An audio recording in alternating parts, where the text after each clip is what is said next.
Sharing میرے اس programme پر جہاں اور بہت اعتراض ہوتے ہیں، خاص طور پر ایک بات بار بار کہی جاتی ہے اور پوچھی جاتی ہے کہ آپ کے جو مہمان ہوتے ہیں وہ کوئی بات خود سے تو کرتے نہیں، نہ آپ انہیں کوئی بات کرنے دیتے ہیں۔ تو میں عرض کیا کرتا ہوں کہ میں کہنے نہیں دیتا، اس لیے کہ میں اپنی داستان گوئی ان کی خدمت میں پیش کرنا چاہتا ہوں۔ یہ ٹاک شو نہیں ہے، ڈسکشن شو نہیں ہے، اسی ایک انداز میں ہم نے پیش کرنے کی کوشش کی ہے۔ اگر یہ اسی انداز میں چلے تو بہتر ہے۔ اگر آپ میں سے کوئی بھی شخص یہ تھوڑی سی آرزو رکھتا ہے کہ آپ کو شامل کیا جائے تو یہ ہو سکتا ہے۔ ابتدا میں ایسے کیا بھی کرتا تھا اور آج بھی میری آرزو ہے۔ رد عمل کے طور پہ میں چاہوں گا کہ کچھ سوال میں آپ سے پوچھوں، میں ہی بات نہ کرتا رہوں۔ ہمارے یہاں لاہور میں پنجاب یونیورسٹی کیمپس سے نکلتے ہوئے اگر آپ ایک علاقہ ہے فیصل ٹاؤن، اس کی طرف جائیں تو راستے میں ایک مقام پر جہاں بڑی تیز رفتار گاڑیاں جا رہی ہوتی ہیں، کچھ جھگیاں ہیں، ان میں جو لوگ رہتے ہیں، میں کبھی کبھی ان سے بات کرتا ہوں کیونکہ بہت ساری کہانیاں مفت میں ہی معلوم ہو جاتی ہیں، پڑھنے کی ضرورت ہی نہیں پڑتی۔ وہاں پر ایک ماضی عمری ہے جو بڑی دانشور اور دیدہور قسم کی خاتون ہے، وہ بڑی اچھی باتیں کیا کرتی ہے۔ تو میں ان سے تھوڑے دن ہوئے ملا ہوں تو ان سے ایک عجیب و غریب چیز معلوم ہوئی جس پر میں غور کرتا رہا لیکن کسی خاص نتیجے پر نہیں پہنچ سکا، جیسا کہ میری آرزو تھی کہ پہنچنا چاہیے۔ فی الحال یہ بات عرض کرنی چاہ رہا تھا کہ جو عطا ہے نا، گیونگ، ڈونیٹ کرنا، یہ بڑا آسان کام ہے۔ الحمدللہ ہمارے پاکستان میں اس کی طرف خصوصی توجہ بھی دی جاتی ہے، لوگ بڑے مخیر حضرات ہیں اور وہ اپنی حیثیت سے بڑھ کر اس میں حصہ بھی لیتے ہیں اور وہ دیتے ہیں لوگوں کو، ضرورت مندوں کو، محتاجوں کو۔ لیکن ایک چیز ہوتی ہے سانجھ، یعنی کہ شیئرنگ۔ یہ بہت مشکل کام ہے۔ شیئرنگ کی طرف آدمی راغب بھی نہیں ہوتا۔ میری بیوی کہتی ہے آج مجھے بڑا ایک خوفناک سا خواب آیا ہے، تم یہ پیسے لو اور صدقہ کر کے آ جاؤ، بکرا لے لینا، ذبح کر لینا اور دے آنا۔ تو اگر کوئی شیئرنگ کی بات کرے، میرا دکھ یہ ہے، اور اخبار والوں سے خاص طور پر، کہ اس کو چھاپو مت، کچھ مت کرو، لیکن میرا یہ بوجھ ہلکا تو ہو جائے۔ وہ کہتے ہیں کہ شیئرنگ ہمارا کام نہیں ہے، ہم آپ کو کچھ دے دلا سکتے ہیں لیکن شیئرنگ کا کام نہیں کر سکتے۔ حالانکہ اس کائنات میں جتنی بھی جاندار ہیں اور اللہ نے شیئرنگ کے لیے ہی پیدا کیے ہیں، میں یہ سمجھتا ہوں جیسے شیر، چیتا، پرندے، درخت، پودے، یہ سب اس کائنات میں اسی کرۂ ارض پر ہمارے ساتھ شیئرنگ کرتے ہیں، سانجھ بٹانے کے آرزو مند ہیں۔ اس میں ایک بڑی حیرانی کی بات یہ ہے کہ جو منظور صاحب ہمارے ہال میں ایک صاحب بیٹھے ہوئے، دیکھیے جناب، وہ جو جانور ہیں، جو درندے ہیں، جو چوپائے ہیں، انہوں نے تو ہمارے ساتھ اس شیئرنگ میں بھرپور ساتھ دیا ہے۔ اب آپ غور کریں، اگر انسان نے ان کے ساتھ شیئرنگ نہیں کی ہے، سانجھ میں انہوں نے وہ سلوک نہیں کیا جو انسان کو اشرف المخلوقات ہونے کی حیثیت سے کرنا چاہیے تھا، یعنی کہ ایک معمولی سے ہاتھی دانت کی خاطر اتنے بڑے ہاتھی کو مار دیتے ہیں، بے دریغ مارتے چلے جاتے ہیں، حتیٰ کہ ان کے ڈسپوزیبل کا بھی کوئی انتظام نہیں ہے، اور اب روتے چیختے پھرتے ہیں کہ جو شیر جو ہے، ٹائیگر جو ہے، وہ اور جو لائن ہے وہ کم ہو رہا ہے، وہ کم، یہ کم ہو رہا ہے، اس کو بچایا جائے۔ لیکن ایک وقت تھا کہ بے دریغ جو ہے اسے خاص طور پہ قتل کیا گیا اور ختم کیا گیا۔ پانڈا ایک جانور ہے بڑا پیارا، قلع بازیاں لگانے والا، بدھو سا، اس کو بالکل ختم کر دیا۔ تو انسان نے شیئرنگ کا فن نہیں سیکھا اور اب لوگوں کے ساتھ زندگی گزارنے میں بھی وہ شیئرنگ کی طرف نہیں آتا، آنا ہی نہیں چاہتا۔ یہ ایک بڑے المیہ کی بات ہے۔ جنگل ہیں بہت خوبصورت، گھنے، اعلیٰ درجے کے، جبکہ حسن میں آپ کے کرۂ ارض کی تقویت کا باعث بنتے تھے، اسے کاٹ کے صاف کر دیا۔ میں جب پہلی مرتبہ امریکہ گیا 1963 میں، تو صبح اٹھ کے میں نے اخبار لیا، نیو یارک ٹائمز، وہ میں لے کے چلا تو ایک لڑکی مجھے کہنے لگی you will take rest of it ہے، تو تم بیچ میں سے اتنا ہی اٹھا کے لے چلے ہو؟ تو میں نے کہا باقی بھی اور کچھ ہے؟ اس نے کہا سارا اخبار تو تم چھوڑ کے جا رہے ہو۔ کوئی تقریباً 270 صفحے کا اخبار، وہ سنڈے ایڈیشن چھپتا تھا۔ میں تو اسے اٹھا بھی نہیں سکا، چونکہ میں پہلی منزل تھا تو کندھے پر رکھ کے لایا اور وہاں پہنچ گیا۔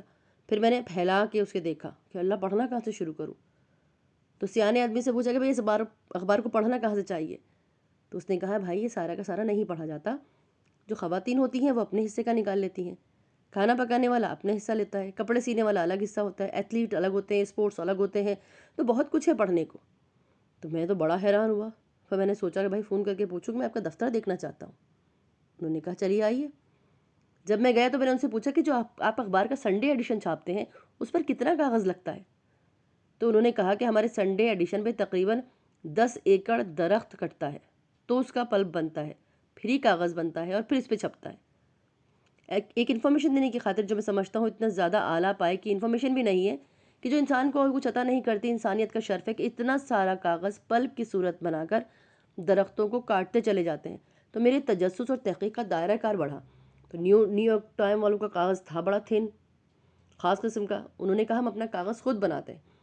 تو اب چونکہ جنگل ختم ہو رہے ہیں اس لیے ہم نے ایسا کیا ہے کہ ہم ایسے شپس بنائے ہیں جن کے اوپر پلب بنا کر جہاں قریب ہو علاقوں میں شپ گھومتے رہے، وہاں سے کاٹ لیں۔ پھر یہ اخبار والے رونے لگ گئے کہ کرۂ ارض کو بچاؤ، یعنی کہ وہ اپنے شپس سمندر میں گھماتے ہیں کہ جہاں انہیں درخت مل جائے وہ وہاں سے انہیں کاٹ لیں، اور پھر روتے ہیں کہ کرۂ ارض کو بچایا جائے۔ تو پالوشن کی بات اگر وہ کرتے ہیں یا لیئر کی بات وہ کرتے ہیں جو پھٹ گئی، وہ سب ہماری ہی وجہ سے۔ یہ دردناک قصہ بڑی درد مندی سے میں آپ کی خدمت میں پیش کر رہا ہوں کہ ہم عطا کرنے والے ہیں لیکن شیئر کرنے کرتے۔ قدرت کے بڑے مظاہر ہیں جو بڑی طاقتیں کہہ لیں، ہم انہیں شیئر کرنے پہ مجبور ہیں۔ چاند ہے، سورج ہے، ستارے ہیں، ہوا ہے، آسمان ہے، یہ سب ہم شیئر کرتے ہیں کیونکہ یہ اللہ کی مہربانی ہے۔ اگر خدا نخواستہ ان پر بھی ہمارا قبضہ ہو جائے، جیسا کہ ہو رہا ہے، بڑے فخر سے کئی دفعہ ہم نے لکھا ہوتا ہے کہ کائنات کے اوپر ہم کمند ڈال دیں گے، اب اس کو تسخیر کرنا ہے، تو بھائی کائنات نے کیا بگاڑا ہے آپ کا؟ کیا تسخیر کریں گے اسے؟ یہ کہا جائے کہ ہم سب اس کے ساتھ ایک دوستی کرنا چاہتے ہیں، محبت کرنا چاہتے ہیں۔ اس طرح لوگوں کے ساتھ، انسانوں کے ساتھ بھی آدمی محبت کرے تو انسان اگر غور سے دیکھے تو بڑی چیزیں جو سانجھ میں رکھتا ہے، جیسے اس کا تنفس ہے، سانس ہے۔ اب میں جو لے رہا ہوں یہ غالباً چلتا کسی جنگل میں پہنچے گا، کسی ہاتھی، کسی مگرمچھ کا حصہ بنے گا، اب اس کا تنفس یہاں آتا ہے۔ ایک تعلق، ریلیشن شپ ہے۔ انسان ایک انسان سے ٹوٹ کر بکھر کر حیران اور پریشان ہے، اور اس کو سمجھ نہیں آ رہا کہ یہ کیا ہو رہا ہے، باوجود اس کے کہ وہ بڑی گہرائی کے ساتھ اور گہرائی کے ساتھ اپنے سارے مسائل کو سمجھنے کی کوشش کر رہا ہے۔ ایک مسئلے کو جو ہمارے بزرگان دین صوفی کہتے ہیں کہ وہ بڑے صاحب حال تھے، مثلاً وہ حال جو ان پہ وارد ہوا، وہ اس مشکل میں مبتلا ہوئے تو اس مشکل کو سمجھ کر پر اس کا حل نکالا کرتے تھے، اور میں یا آپ یا پڑھے لکھے آدمی اس مشکل کے اندر داخل نہیں ہو سکتے۔ میں نے آپ سے پہلے شاید ایک دفعہ بتایا تھا کہ ہمارے بابا جی کے پاس ایک لڑکی آئی تو اس کے اوپر بازو پر دانے پھنسیاں وغیرہ تھے بڑے عجیب قسم کے، تو وہ صاحب حال ہوئے اس کے۔ اب دوائی سمجھنے کے بعد تب تک نہیں ہوا جب تک ان کے جسم پہ ویسے پھنسیاں نہ نکلیں، انہیں ویسی مرچیں نہ لگیں، جب تک وہ اس درد میں داخل نہیں ہو گئے، جب تک انہوں نے اس کی دوائی نہیں بنائی۔ تو جب تک آدمی اس سانجھ میں داخل نہیں ہوتا، جب تک وہ صاحب حال نہیں بن سکتا۔ مجھ پہ ہنستے ہیں سب، میرے بچے یہ پڑھے لکھے لوگ ہیں، گھر میں بھی باہر بھی، یہ کیا بات کرتے ہیں آپ صاحب حال کی؟ زمانہ ترقی کر گیا ہے، سائنس کہیں سے کہیں پہنچ گئی، کلوننگ ہو گئی، بھیڑ اتنی بڑی ہو گئی، اس نے بچے بھی دے دیے، آپ وہیں پھنسے بیٹھے ہیں بابوں کی باتوں میں۔ تو میں کہتا ہوں کلوننگ بھلے ہوتی رہے، سائنس آپ کی آگے بڑھتی رہے، لیکن انسانیت کا رشتہ قدرت کے ساتھ اور روح کے ساتھ ایسا ہی ہے، اس میں کوئی تبدیلی نہیں آئے گی۔ اللہ نے جو قوانین طے کر دی ہیں، جو اللہ کی سنت ہے، اس کے مطابق کام چلتا رہے گا، اور بڑے بڑے معاشروں کی زندگی میں دن آتے رہیں گے۔ جو دن وہ مناتے ہیں سو دن اس وقت تک نہیں منایا جا سکتا جب تک سب کے ساتھ اس کی شیئرنگ نہ ہو۔ یہی نہیں کہ ایک آدمی کھڑا ہو جائے اور کھڑا ہو کر کہے کہ جناب ہم نے یہ کام کر دیا ہے یا یہ توپ چلا دی ہے۔ اب عید آ رہی ہے نا، اگر صرف آپ ہی کا گھرانہ عید منائے گا، بڑے اچھے کپڑے پہنے، باقی لوگ اس میں شامل نہ ہو، تو وہ عید نہیں ہوتی۔ ظاہر ہے کسی اور دن آ جائے، بڑا خوبصورت 14 اگست کا دن ہم مناتے ہیں، بازار میں نکلتے ہیں، وہاں ڈسپلیز ہوتے ہیں، تو سب ایک دوسرے کو مل کے مناتے ہیں۔ یہ کبھی ایسا نہیں ہوتا کہ آپ دنوں کو عطا کے حوالے کر دیں کہ جاؤ میری طرف سے تم دیکھ کر آؤ کہ کیا ہو رہا ہے، وہاں آپ کو شریک ہونا پڑتا ہے۔ اب مثلاً دیکھیے 28 مئی کا دن ہے، جس دن ہمارے یہاں ایٹمی دھماکہ ہوا تھا، کتنا بڑا دن ہے، لیکن یہ سب سارے کا سارا سائنسدانوں یا ٹیکنالوجیز کا دن نہیں ہے، پوری قوم اس میں شامل ہے، آپ کا، سب کا، ہمارا، اور ان لوگوں کا جنہوں نے اتنی گہری سرنگیں کھودی، ان لوگوں کا جو بڑھئی اور ترکان ان کے ساتھ مل کر کام کرتے تھے، وہ ویلڈرز جن کو ہم نہیں جانتے تھے، جن کی ضرورت ہوتی ہوگی، وہ بھی اس میں برابر کے شریک ہیں۔ چلیے وہ تو ہو گئے، ہم ان کو سلام کرتے ہیں، لیکن ہم اپنے آپ کو بھی سلام کرتے ہیں کہ ہم 14 کروڑ لوگ اس آرزو میں اور اس دعا میں برابر کے شریک تھے۔ یہ کارنامہ ہمارا کارنامہ بھی ہے جس میں ہم چلے آ رہے ہیں۔ اچھا یہ تو ہوا ایک بڑا کارنامہ، ایک بہت طاقتور کارنامہ جس نے پوری دنیا کو ہلا کے رکھ دیا اور ہمارا سر فخر سے اونچا کر دیا۔ اس کی دھمک چاغی میں سے ہوئی اور واشنگٹن ڈی سی کی اس جگہ تک گئی، اس مشین کے اوپر جس نے واضح طور پہ بتایا کہ اس کی طاقت اتنی زیادہ ہے، یا اس کا حجم اس کا زیادہ ہے، یا ماہیت ایسی ہے۔ تو یہ بات طے پا گئی، ان سب میں ہم شریک ہیں۔ بہت طاقتور چیز جو ہوتی ہے وہ آپ کو یونائٹ کر دیتی ہے، بہت ہی کمزور چیز اور بہت سی دھیمی چیز، شوال کا چاند ہوتا ہے نا، کبھی نظر آتا ہے کبھی نہیں آتا، کبھی تھوڑی دیر کے لیے ہوتا ہے، سب دیواروں پہ چڑھے، کوٹوں پہ چڑھے، دیکھ رہے ہوتے ہیں، بڑا دھیما دھیما سا ہوتا ہے، لیکن وہ تقویت کتنی عطا کرتا ہے، کیونکہ یہ شیئرنگ کی برکت ہے۔ اگر یہ سانجھ نہ ہو تو یہ کوڑی کسی کے کام کی نہیں ہے۔ تو صرف عطا کرنا یا دینا ہی سب کچھ نہیں ہوتا۔ جیسے میں نے عرض کیا کہ 5,000 روپے ہیں میرے پاس، دے دوں، یہ اتنا سکون ہے کہ اس کو دے آؤ یا اس کو چندہ دے دو، یہ ٹھیک ہے، چندے کے ساتھ رہنے والے اور لوگ بھی ہیں، ہم چاہتے ہیں کہ آپ ہمارے ساتھ آئیں اور ہم ان کو دیں گی، تقویت بھی ہم حاصل کریں، ہم کو یہ بھی عزت ملے کہ ہم نے سب مل کے یہ کام کیا ہے۔ تو میں یہ جو عرض کر رہا ہوں نا کہ وہ سڑک جس سے میں کبھی گزرتا ہوں، وہ جو ماسی عمری کی ہے جو مجھے بتا رہی ہے کہ 4-5 دن ہو گئے، میں نے کہا تم لوگ بڑے خوش ہو اور تمہاری جھگیوں میں یہ بڑے بڑے ڈبے پڑے ہوئے ہیں، تو اس نے کہا یہ کسی شیخ صاحب نے بھیجے ہیں۔ تو میں نے کہا کہ سوغاتیں ہیں، تحفے ہیں ان میں؟ تو کہنے لگی جی خواتین آگے اکٹھی ہو گئی ہیں، کہنے لگی شیخ صاحب کا بڑے اچھے آدمی ہیں، بابا جی ہم نے شیخ صاحب کی کبھی شکل تو نہیں دیکھی، کبھی انہیں آج تک دیکھا نہیں کہ کون ہے، جب ہم انشاءاللہ فوت ہوں گے اور شیخ صاحب بھی فوت ہو جائیں گے تو وہاں جا کر ان سے ملیں گے۔ ہمیں پتہ ہے کہ فوت ہوئے بغیر شیخ صاحب سے ملاقات نہیں ہو سکتی، اس لیے ہم یہ آرزو لیے بیٹھے ہیں مرنے کی۔ تو لمحہ فکریہ یہ ہے کہ نہ ہم صرف شیئر کرتے ہیں کمرے، ہم کھاتے نہیں ہیں، ہم نفسا نفسی میں کیوں مبتلا ہیں؟ آج میں یہی پوچھنے آیا تھا اور اب میں آپ سے ضرور پوچھوں گا، اس لیے کہ آپ مجھ پہ الزام لگاتے ہیں کہ آپ یہی بات کیے جاتے ہیں، ہم زیادہ بہتر بات کر سکتے ہیں۔ یقیناً آپ زیادہ بہتر بات کر سکتے ہیں۔ یہ بتائیے کہ کیا ہم لوگ، عام لوگ، ساری دنیا کے لوگ سوچنے سمجھنے میں یا غور فکر کرنے میں دلچسپی رکھتے ہیں یا نہیں؟ بالکل رکھتے ہیں، لیکن ہم چیزوں کے پیچھے بھاگ رہے ہیں۔ چیز میں مکان بھی ہے، پیسہ بھی ہے، ٹی وی ہے، موٹر کار ہے، اچھی موٹر کار، خالی موٹر کار نہیں ہے، صرف اچھی موٹر کار، اس سے بہتر موٹر کار، ہم چیزوں کے پیچھے بھاگ رہے ہیں۔ تو جو جاندار کے ساتھ شیئرنگ ہے نا، اس کا تصور ختم ہو گیا ہے، مطلب بھاگنا ہی پیدا ہو گیا، مطلب یہ مسئلہ ہو گیا ہے۔ آپ کا جو ٹیلی ویژن پروگرام ہو رہا ہے، سب سے پہلے تو ہمیں یہی بھگا رہا ہے چیزوں کے پیچھے، کیونکہ اس کے جو پروگرامز ہیں ان میں جو ٹائم ہے، اس ٹائم میں سے آدھا ٹائم تو یہ آپ سے بتایا جاتا ہے فلانا چیز خرید لو، فلانا چیز کھا لو، فلانا چیز بڑی گلیمرس ہے، فلانا چیز میں آپ بڑے حسین لگیں گے۔ ان ٹی وی کمرشلز میں ان کا بڑا ہاتھ ہے۔ اب دیکھیے اچھا خاصا ٹاک شو ہو گیا ہے، اب آپ ان چیزوں کے پیچھے بھاگتے ہیں جو آپ کی من چاہی چیزیں ہوتی ہیں، پوری تمنا کے ساتھ ساتھ۔ جن چیزوں کو آپ نہیں پسند کرتے وہ آپ کے تفاخر میں اضافہ بھی نہیں کرتی، تو ان چیزوں کو آپ چھوڑ دیتے ہیں۔ یہ مسئلہ اتنا آسان نہیں ہے جتنی آسانی کے ساتھ ہم نے کہا کہ مذہب سے جو دوری ہے، روحانیت سے، بس یہ جو ہم نے چیزوں کے پیچھے بھاگنا شروع کیا ہے نا، ہمارے اندر جو روح ہے اس کا گلا دبا دیا ہے۔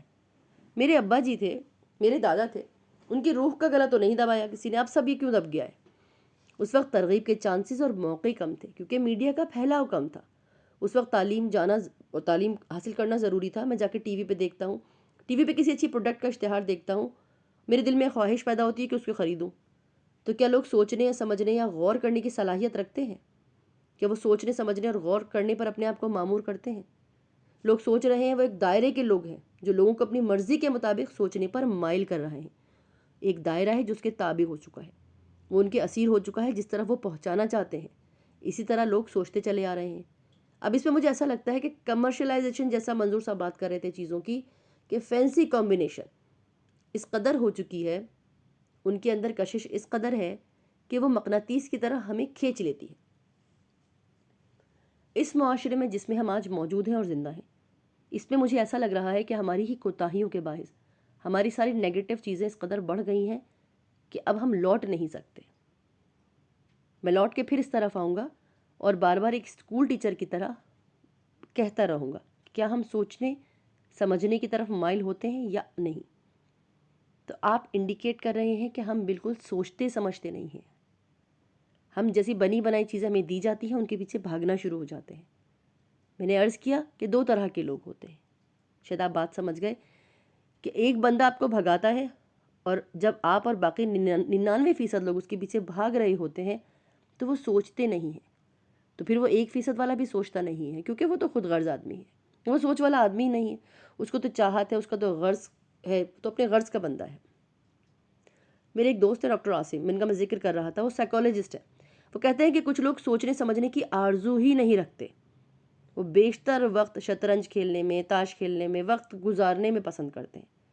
کچھ لوگ گاڑی لے کر گھومتے ہیں، بلا مقصد اپنے اندر کا جو انسان ہے اپنے آپ کو گم کرتے چلے جاتے ہیں، ان کی زندگی کا کوئی مقصد نہیں ہوتا، ایک دائرے میں گھومتے ہیں اور اپنے آپ کو وقت نہیں دیتے اور اس وقت کو لوگوں کے ساتھ شیئر نہیں کرتے۔ میں آپ کو ایک لمحہ فکریہ دے کر جا رہا ہوں کہ اب آپ نے کل کیا کرنا ہے، کہ اپنی سوچ کو لے کر چلنا ہے یا بنی بنائی سوچ کے انتظار میں صبح آنکھیں ملتے ہوئے اٹھ کر دروازے پر سے سوچ کو اٹھانا ہے جیسے کہ آپ کو فیڈ کر دی گئی ہے اور اسی کو اپنا حرز جاں بنا لینا ہے۔ تو اللہ آپ کو خوش رکھے، اللہ آپ کو آسانیاں عطا فرمائے اور آسانیاں تقسیم کرنے کا شرف عطا فرمائے۔ اللہ حافظ۔